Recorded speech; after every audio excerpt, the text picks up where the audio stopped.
pimpinan dan Bapak Ibu anggota Komisi 6 yang saya hormati. Pertama, saya ucapkan terima kasih atas pendalaman materi, dan materi saya bagi menjadi 3 secara umum. Satu adalah menyangkut dengan topik utama anggaran dan evaluasi, yang kedua menyangkut dengan IUP keagamaan, yang ketiga itu menyangkut Starlink, dan yang keempat lain-lainnya yang terkait dengan pekerjaan tupoksi di Kementerian Investasi. Yang pertama, pimpinan, saya ingin menyampaikan apa yang tadi disampaikan menyangkut anggaran. Rasanya sih curhat sih enggak, cuman saya ingin mengatakan aja bahwa apapun diputuskan oleh pemerintah, karena membahas anggaran ini kan eksekutif dan legislatif.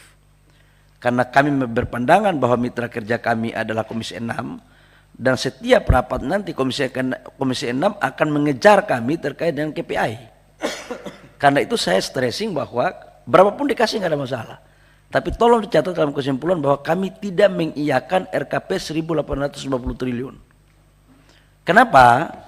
Karena itu terkait dengan pertanggungjawaban nanti untuk Komisi 6 menghajar Kementerian Investasi. Jadi saya sudah memasang blok duluan, mau dikasih berapapun nggak apa-apa. Karena kami Kementerian Investasi nggak punya domain untuk menolak atau mengapa, enggak. Cuman maksud saya adalah harus berimbang antara fasilitas yang dikasih dan tanggung jawab, itu aja kok. Mau diturunkan juga nggak apa-apa, turunkan lagi targetnya. Jadi kalau saya prinsipnya itu, bahwa kemudian nanti apakah karena penilaian dari Ibu Menteri bahwa kepemimpinan kami di sini, saya pikirkan saya harus berpikir yang terjelek. Karena masa bakti Kementerian Investasi ini kan 2024 Oktober berakhir. Jadi saya tidak mau meninggalkan legasi juga yang seolah-olah menteri berikutnya itu mendapatkan hal yang tidak pas untuk kemudian saya memperjuangkan. Itu aja kok prinsipnya Pak Ketua. Jadi yang penting masukkan di kesimpulan dulu bahwa kami menerima nggak ada masalah. Jadi sifatnya menambah bebannya dinaikkan, berkurang ya bebannya juga dikurangi. Itu aja kok, nggak ada hal yang berat di situ. Yang kedua, menyangkut dengan pertanyaan dari teman-teman saya yang terhormat, Pak Haris, Pak Dedi, dan hampir semua terkait dengan Starlink dulu, Starlink, Elon Musk. Saya boleh jujur ya di ruangan ini, saya tidak menghandle langsung ini Starlink.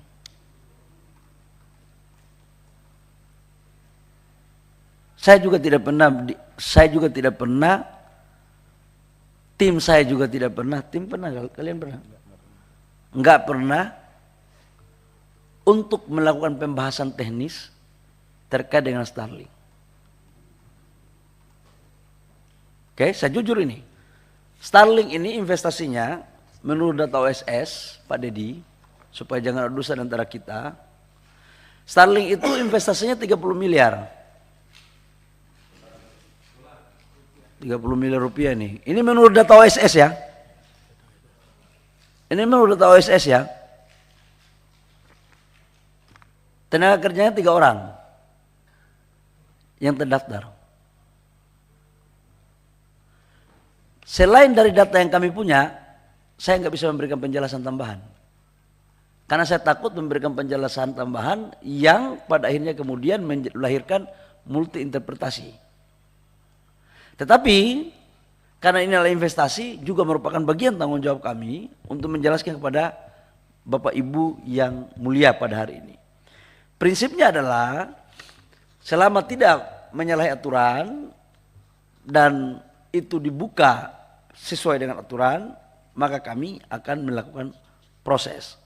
Tapi kalau ditanya kenapa dan bagaimana, itu posisi kami, karena jujur kami tidak pernah membahas hal ini secara teknis. Jadi kami tidak tahu, tidak terlibat. Saran saya, coba tolong tanyakan kepada yang terlibat saja. Jadi tapi saya, Pak Dedi lebih tahu daripada saya. Saya juga karena lewat OSS aja, jadi OSS itu kan siapapun di belakang di ruangan sendiri pun bisa langsung masukkan data itu ke OSS. Karena izinnya sekarang kan tidak perlu ketemu Menteri Investasi juga keluar kok, selama memenuhi aturan. Ya Pak Dedi jangan sampai sudah tahu pura-pura tidak tahu kan nggak bagus juga. Gitu. Saya nggak tahu Pak Menteri, jujur. Saya nggak tahu sebenarnya kalau bukan dengan Kementerian Investasi, lalu dengan siapa Starlink ini kemudian melakukan hal teknisnya? Apakah Kementerian Informasi atau karena lebih sering Pak Luhut yang ngomong dengan Saya tidak tahu siapa yang melakukan pembahasan teknis, tapi saya tidak ikuti. Oke, biar clear ya. Tapi saya sangat menghargai pandangan dan pendapat dari teman-teman semua. Gak ada koordinasi, Pak. Justru nggak clear Pak. Kalau Pak Bahlil nih, kawan saya yang baik ini bilang Kementerian Investasi nggak terlibat, saya nggak tahu mereka itu urusannya dengan siapa. Karena kan Starlink ini nggak baru Pak, sudah lama, gitu kan. Terus tiba-tiba dia dapat karpet merah dan bla bla bla. Secara teknis apakah dengan Kementerian Informasi? Ya mungkin ada hubungannya karena itu menyangkut dengan satelit ya. Kalau kami ini hanya bagian untuk pendaftaran NIB-nya saja. NIB terus kemudian izin apa lagi? Izin dasar aja, dan itu keluar tanpa harus ketemu dengan tim pun lewat OSS udah bisa. Selama sudah ada notifikasi dari Kementerian Teknis itu sudah jalan. Jadi kajiannya itu mungkin lewat Kementerian Teknis. Mungkin. Sekali lagi saya katakan mungkin. Karena oleh tim saya menyampaikan juga tidak pernah membahas hal ini secara teknis. Jadi mungkin Kementerian Teknis. Mungkin Pak Dedi ya. Ya pokoknya domainnya Pak Menteri nggak tahu lah. Ya domain saya nggak tahu lah. Jadi saya jangan memberikan keterangan hal yang saya tidak tahu. Tapi perasaan, suasana kebatinan, saya sangat memahami. Karena betul kita juga melakukan investasi, tapi national interest itu juga saya pikir adalah bagian terpenting untuk kita bisa melakukan kolaborasi selama tidak menabrak aturan. Tapi harus ada sharing juga, itu bagus. Itu satu ya, menyangkut Starlink. Menyangkut dengan IKN dulu nih.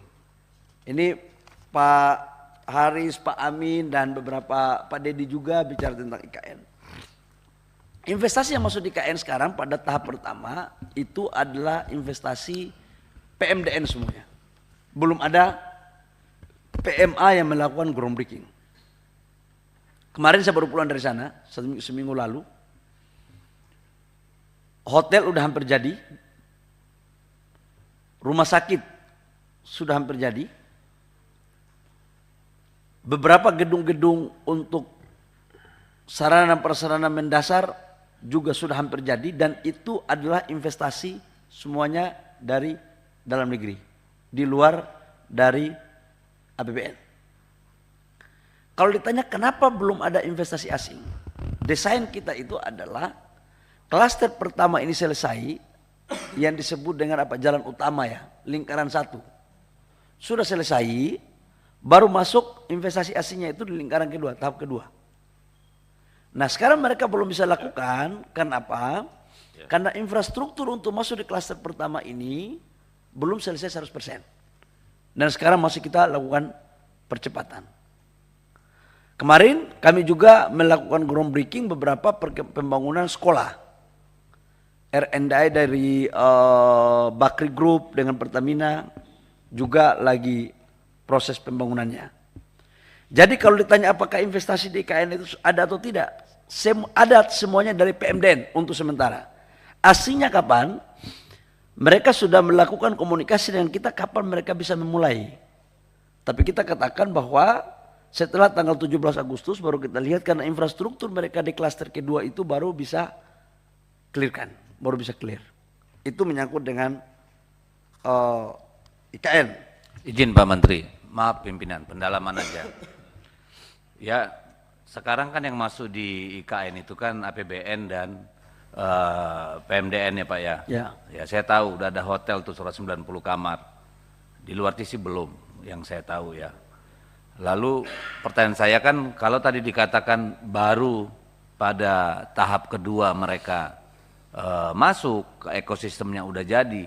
Pihak mana saja yang sudah punya komitmen untuk masuk itu Pak? Ada berapa banyak dan untuk apa saja? Kalau memang tadi kan ceritanya kan oke, ekosistem tahap pertama intinya kita bangun, lalu kemudian investor tadi berniat untuk masuk. Nah, pertanyaan saya itu seberapa besar dan apa saja yang mereka akan invest di situ, dan apakah sudah ada perjanjian atau kontrak atau MOU atau apa gitu, Pak? Baik, izin Ketua, dengan tidak mengurangi rasa hormat saya kepada Pak Dedi, agar lebih detail penjelasannya, mungkin kami laporkan secara tertulis mana perusahaan-perusahaan yang sudah membangun MOU, membangun kesepakatan dan kapan. Agar saya tidak salah dalam ngomong, karena tadi saya tidak menyiapkan data itu, karena materi rapat kita lebih mengarah kepada anggaran, jadi mohon maaf. Tapi untuk memenuhi kewajiban saya atas pertanyaan Pak Dedi, izinkan saya juga untuk memakai ruang untuk menjawab secara tertulis. Nggak masalah, Pak, karena saya tidak menyinggung-nyinggung soal anggaran karena kita udah konsinyering kemarin, jadi no issue di sana. Ya, saya menghargai, tapi juga karena ada ruang yang saya bisa pakai untuk jawab tertulis, jadi mohon juga kalau bisa diizinkan Pak Dedi ya, supaya bisa kalau tim perlu saya. nanti Pak Menteri, kalau perlu nanti kita bahas secara khusus. Boleh sambil makan, informal, tapi serius boleh. Ya kalau Pak Menteri ada waktunya aja karena super sibuk dia. Ya kira-kira begitulah. Mudah-mudahan waktu makan tuh nggak ada dusta di antara kita. Yang berikut menyangkut dengan IUP, konsesi untuk organisasi keagamaan. Jadi begini loh, itu berangkat dari satu pemikiran Pak Dedi waktu saya jadi kepala BKPM pertama. Banyak baik individu maupun secara organisasi khususnya datang ke Bapak Presiden maupun ke saya. Apa omongan mereka? Pak, kenapa IUP itu dikasih ke asing? Terus, kenapa IUP itu hanya dikasih ke pengusaha terus? Konglo-konglo. Kenapa kita tidak bisa dikasih? Itu aspirasi, Pak. Yang kedua, secara filosofis, tidak bisa kita naifkan bahwa memang kontribusi dalam membangun negara ini itu banyak yang terlibat. Salah satu diantaranya adalah organisasi-organisasi kemasyarakatan, keagamaan, di luar daripada person to person. Bagaimana sejarah kita tentang Serikat Islam, bagaimana beberapa tokoh-tokoh lintas agama kita juga melakukan perjuangan. Dan jujur, saya harus mengatakan bahwa pada garda terdepan itu banyak orang, tapi salah satu diantaranya adalah organisasi-organisasi keagamaan. NU, Muhammadiyah, tokoh-tokoh gereja, tokoh-tokoh dari Buddha, Hindu. Tidak hanya pada konteks memerdekakan bangsa, tapi untuk mempertahankan kemerdekaan bangsa ini juga, mereka pada posisi garda terdepan. Bagaimana agresi militer pada tahun 48. Yang memberikan fatwa jihad. Itulah para ulama-ulama yang tergabung dalam organisasi itu. Kalau tidak ada fatwa itu belum tentu kita ini merdeka seperti sekarang kok. Pada saat konflik di Ambon, Pak Dedi, yang memediasi apa? Tokoh-tokoh agama-agama saudara-saudara kita agama Kristen dengan tokoh-tokoh dari agama Islam. Konflik di Poso. Izin Pak Enggak, Menteri. saya harus jelaskan ini. Saya dikasih waktu juga dong. Saya harus potong sedikit Pak Menteri, pimpinan melalui pimpinan. Reasoningnya saya nggak keberatan, Pak. Ya, kita tahu semua, tidak hanya NU juga berkolaborasi dan berkorban untuk bangsa ini dalam semua tahap revolusi kita. Tadi pertanyaan saya kan bukan soal setuju nggak setuju NU. Penjelasan Bapak di berbagai media saya sudah terima dan saya tidak ada keberatan soal itu. Yang menjadi pertanyaan saya kan di luar mereka juga banyak yang berkontribusi untuk bangsa ini. Saya ini berkali-kali ditemui oleh pimpinan. apa namanya? Saya mengerti, saya akan masuk ke sana. Boleh nggak saya dikasih kesempatan untuk memberikan penjelasan? Silakan, Pak. Tapi maksud saya itu Saya kalau mengerti, disentuh. saya akan masuk ke situ Pak Dedi. Kan Bapak Ibu anggota DPR juga kan dalam memberikan pertanyaan kan ada prolog. filosofisnya. Masa saya nggak boleh? Boleh izin Pak Deddy, sahabat saya, kalau sudah saya diizinkan saya mulai lagi. Gitu. Jadi apa yang saya mau sampaikan,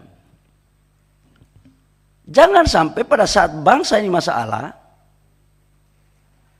tokoh-tokoh ini dikedepankan untuk menyelesaikan masalah. Pada saat bangsa ini dibagi-bagi sumber daya alamnya, mereka jadi penonton. Itu landasan filosofisnya.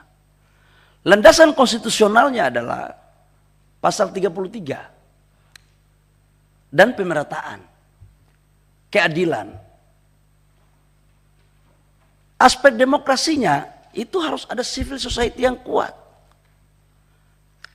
Dan bangsa ini tidak bisa hanya kita berbicara tentang pertumbuhan ekonomi. Tapi pertumbuhan ekonomi yang kuat juga harus dibarengi dengan pertumbuhan karakter bangsa yang kuat. Dan itulah peran tokoh-tokoh agama. Itu kira-kira.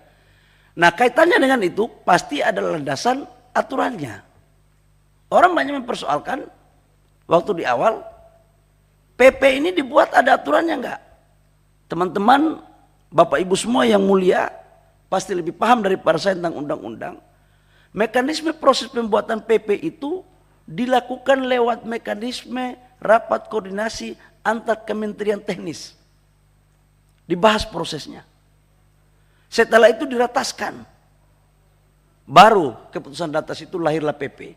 Dan dasar daripada PP sebagai pohon gantungannya itu adalah pada perubahan Undang-Undang Minerba pasal 6 ayat 1 poin J. Nah, sekarang pertanyaan. Kenapa organisasi kemasyarakatan keagamaan duluan? Kan itu yang menjadi. Jadi kita berikan prioritas kepada mereka sebagai awal dulu. Awal kita lihat perkembangan yang kedua. Nah, kaitannya dengan Pak Deddy tadi punya pertanyaan. Bagaimana dengan masyarakat-masyarakat adat yang di lokasi-lokasi tambang? Ini bagaimana? Pak Deddy yang saya muliakan, Perpres 70 tentang pencabutan IUP, salah satu diantaranya adalah kita akan memberikan pendistribusian UMKM daerah. IUP ini, contoh batubara di Kaltara, nikel di Sulawesi Tengah.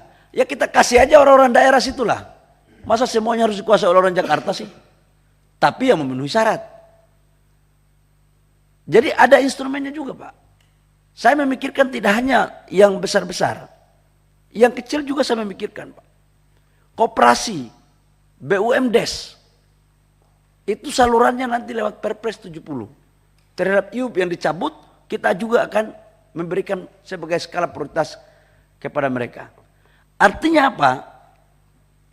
Betul bahwa organisasi kemasyarakatan ini tugasnya bukan cari duit, betul. Tetapi harus kita ingat bahwa organisasi kemasyarakatan ini juga punya badan-badan otonom, punya badan-badan bisnis. Yang kesemuanya ini mereka bisa melakukan kolaborasi untuk saling mensupport. Jadi rasanya sih saya nggak setuju ya kalau pendapat bahwa harus yang memberikan IUP itu harus kepada perusahaan-perusahaan gede. Yang kita kasih ini ke perusahaannya. Contoh NU. NU itu membuat PT. PT yang dibuat oleh NU itulah IUP-nya kita kasih ke mereka. Dan ini sangat selektif, tidak gampang. Sebab apa? IUP itu tidak dapat dipindah tangankan. Kalau dipindah tangankan, jadilah makelar kayak begitu. Kayak tadi, bisa jual beli. Ini nggak bisa Pak. Jadi begitu IUP, dia nggak bisa dipindah tangankan. Kemudian saham pemilik daripada PT itu bisa koperasi daripada organisasi kemasyarakatan itu atau blending dengan orang yang ada dalam organisasi kemasyarakatan itu. Dan organisasi kemasyarakatan sekarang, jangan kita berproses seperti dulu-dulu. Mereka ini kadernya bagus-bagus kok. Sudah ada juga yang pengusaha-pengusaha gede, ada juga uangnya. Jadi kalau kami berpandangan Pak, selama ini kita lakukan sesuai dengan kaidah norma dan mereka jaga lingkungan, jaga pajak, bayar pajak, kenapa tidak? Berikut juga ada pertanyaan. Loh mereka kan tidak punya spesifikasi di tambang. Bapak Ibu semua, saya ini kan mantan pengusaha tambang lah. Emang saya dari Papua datang langsung jadi pengusaha tambang? Emang saya paham tambang? Enggak. Dapat konsesi, baru kita suruh kontraktor kerja. Freeport juga kan menyuruh kontraktor. Yang penting disitulah kehadiran pemerintah untuk mendampingi mereka dalam rangka mencari partner yang baik, yang tidak dimanfaatkan, tetapi bisa melakukan sharing profit yang baik. Tujuannya apa? Agar organisasi kemasyarakatan ini bisa mendapatkan dana yang independen, halal dan mandiri untuk bisa membiayai program-program mereka tentang pendidikan, kesehatan, sosial, dan lain-lain. Saya pikir itu, Pak, kira-kira garis besarnya. Baik. Nanti hal-hal teknisnya nanti pada saat pertemuan kita di rapat informal. Sedikit pimpinan. Silakan. Ini kan sangat penting, Pak. Bapak punya komitmen untuk organisasi di luar organisasi keagamaan juga akan dapat, Pak ya. Sorry, tadi yang itu untuk UMKM. Gini, saya kalau UMKM ini Pak terserah lah, tapi saya nggak terlalu ini kalau UMKM, ujungnya kan nanti pendana juga. Saya bicara tentang organisasi Pak, kelompok masyarakat. Misalnya tadi saya katakan, Legiun Veteran itu sekarang semua hidupnya merana Pak. Saya banyak bertemu mereka. Apakah kelompok seperti ini juga tidak perlu kita perhatikan? Khusus di Kalimantan misalnya, itu masyarakat yang berkorban ketika konfrontasi dengan Malaysia. Kalau saya ke dapil, kalau saya ketemu, pasti mereka mempertanyakan juga. Negara tidak pernah lagi memberikan kepada mereka insentif bulanan atau apapun. Padahal mereka sudah tua-tua. Ini kan kelompok masyarakat yang kalau mengikut apa yang Bapak tadi katakan, berjuang untuk republik ini mempertaruhkan nyawanya. Lalu yang ketiga, masyarakat adat Pak. Di Kalimantan itu Pak, sampai desa-desa itu punya yang namanya lembaga adat Dayak. Misalnya, ada Dewan Adat Dayak di setiap kabupaten kota maupun provinsi.